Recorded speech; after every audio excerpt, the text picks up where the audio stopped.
इस सिचुएशन में जब ग्रेट डिप्रेशन शुरू हुआ, अमेरिका से शुरू हुआ, तो अमेरिका में प्रेसिडेंट थे हूवर। उन्होंने क्या किया, उनका क्या रिस्पॉन्स था?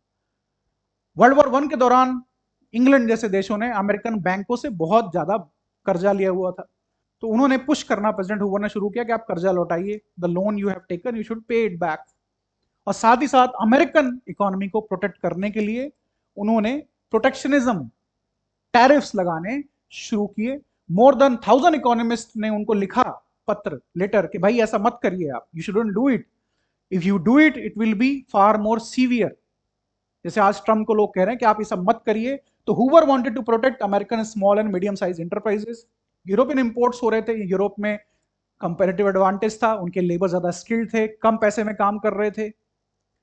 तो यूरोप से बचाने के लिए, जैसे आज अमेरिका चाइना से बचाने के लिए ट्रम्प साहब कर रहे हैं, उन्होंने ये करना शुरू किया।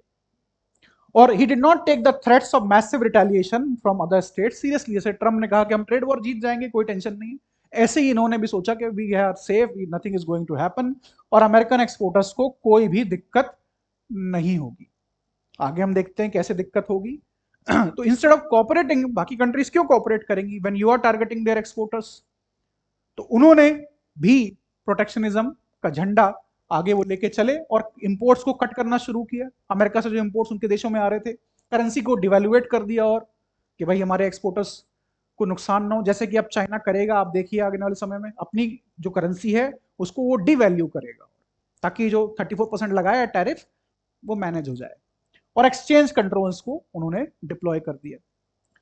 स्पेन ने मोस्ट फेवर्ड नेशन का दर्जा अमेरिका से वापस ले लिया। स्विट्जरलैंड ने प्राइवेट बैन एक तरीके से बोलना शुरू किया। प्राइवेट बैन की स्टोरी हमने सुनी है, कैसे इंडिया में दीपावली दशहरा के टाइम पे जो चाइना से दिए आते हैं, लाइट्स आती हैं, उनके ऊपर बात की जाती है कि भाई बैन कर दो, इनको मत खरीदो, स्वदेशी का झंडा आगे लेके चलो। तो ऐसे ही यहाँ पे स्विट्जरलैंड में इन्होंने करना शुरू किया। लार्ज इकोनॉमीज जो थी, जो फ्रांस और इटली, उन्होंने भी टैरिफ बढ़ा दिए। चाइना ने 34% टैरिफ, रिटेलिटरी टैरिफ अमेरिका के ऊपर लगाया है आज की डेट में।